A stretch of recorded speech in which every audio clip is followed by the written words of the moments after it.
കഴിഞ്ഞ 3 ദിവസത്തിനുള്ളിൽ അമേരിക്കയിലെ ബേസുകളിൽ നിന്ന് യൂറോപ്പിലേക്ക് എത്തിയത് 30 അമേരിക്കൻ യുദ്ധവിമാനങ്ങളാണ്. യുദ്ധവിമാനങ്ങളിൽ ഇന്ധനം നിറയ്ക്കുന്ന അമേരിക്കൻ സൈനിക ടാങ്കർ വിമാനം അടക്കമാണ് യൂറോപ്പിലേക്ക് ഇപ്പോൾ എത്തിയിട്ടുള്ളത്. ഫ്ലൈറ്റ് റഡാർ 24 വിവരങ്ങളെ ഉദ്ധരിച്ചുള്ള BBC റിപ്പോർട്ടിലാണ് ഈ കാര്യങ്ങൾ പറയുന്നത്. വിമാനങ്ങളെല്ലാം തന്നെ സ്പെയിൻ, സ്കോട്ട്ലൻഡ്, ഇംഗ്ലണ്ട് എന്നിവിടങ്ങളിലെ അമേരിക്കൻ എയർബേസുകളിൽ ഇപ്പോൾ നിർത്തിയിട്ടിരിക്കുകയാണെന്നാണ് BBC റിപ്പോർട്ടിൽ പറയുന്നത്. ഇസ്രായേൽ ഇറാൻ സംഘർഷം രൂക്ഷമായ അവസ്ഥയിലാണ് ഈ വിമാനങ്ങൾ എത്തിയതെന്നാണ് അനുമാനം. ടെഹ്റാനിലെ ആണവ കേന്ദ്രങ്ങളെ നശിപ്പിക്കുമെന്ന് വ്യക്തമാക്കി വെള്ളിയാഴ്ച മുതൽ ഇസ്രായേൽ നടത്തിയ ആക്രമണം തുടങ്ങി 3 ദിവസങ്ങൾക്കുള്ളിലാണ് ഈ വിമാനങ്ങളെല്ലാം യൂറോപ്യൻ രാജ്യങ്ങളിലെ അമേരിക്കൻ എയർബേസുകളിലേക്ക് എത്തിയത്. ഇസ്രായേൽ ഇറാൻ സംഘർഷത്തിൽ അമേരിക്ക നേരിട്ട് ഇടപെടുമോ എന്നത് ഇനിയും വ്യക്തമാക്കാത്ത സാഹചര്യത്തിലാണ് ഈ സൈനിക നീക്കങ്ങൾ എന്നതും ശ്രദ്ധിക്കേണ്ട കാര്യമാണ്. ഉടനെ തന്നെ ഇസ്രായേൽ പക്ഷത്ത് ചേർന്ന് അമേരിക്ക യുദ്ധത്തിന് ഇറങ്ങും എന്നതിന്റെ വ്യക്തമായ സൂചനയായിട്ടാണ് ഈ നീക്കത്തെ വിദഗ്ധർ നിരീക്ഷിക്കുന്നത്. അമേരിക്കയുടെ ഒരു യുദ്ധക്കപ്പൽ കൂടി മെഡിറ്ററേനിയൻ കടലിലേക്ക് നീങ്ങുകയാണ്. കാരിയർ സ്ട്രൈക്ക് ഗ്രൂപ്പിൽപ്പെട്ട USS ഫോർഡ് ആണ് ഇസ്രായേലിന്റെ അടുത്തേക്ക് വരുന്നത്. ഇതോടെ 3 അമേരിക്കൻ എയർക്രാഫ്റ്റ് കാരിയർ കപ്പലുകൾ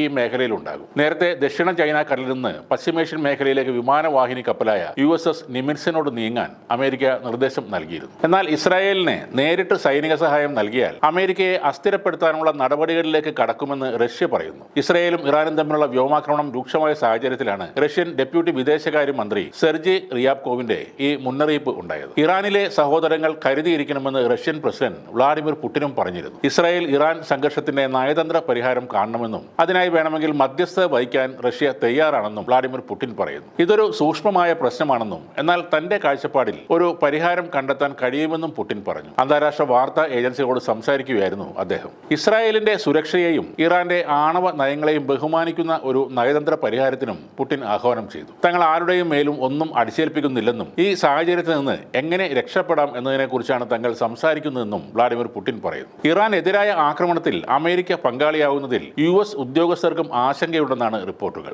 അമേരിക്ക ഇറാനെ ആക്രമിച്ചാൽ യമനിലെ ഹൂത്തി വിമതരുടെ സംഘം വീണ്ടും ചെങ്കടലിൽ കപ്പലുകൾക്ക് നേരെ ആക്രമണം തുടരാൻ സാധ്യതയുണ്ടെന്ന കാര്യമാണ് അമേരിക്കൻ ഉദ്യോഗസ്ഥരെ ആശങ്കയിലാഴ്ത്തുന്നത്.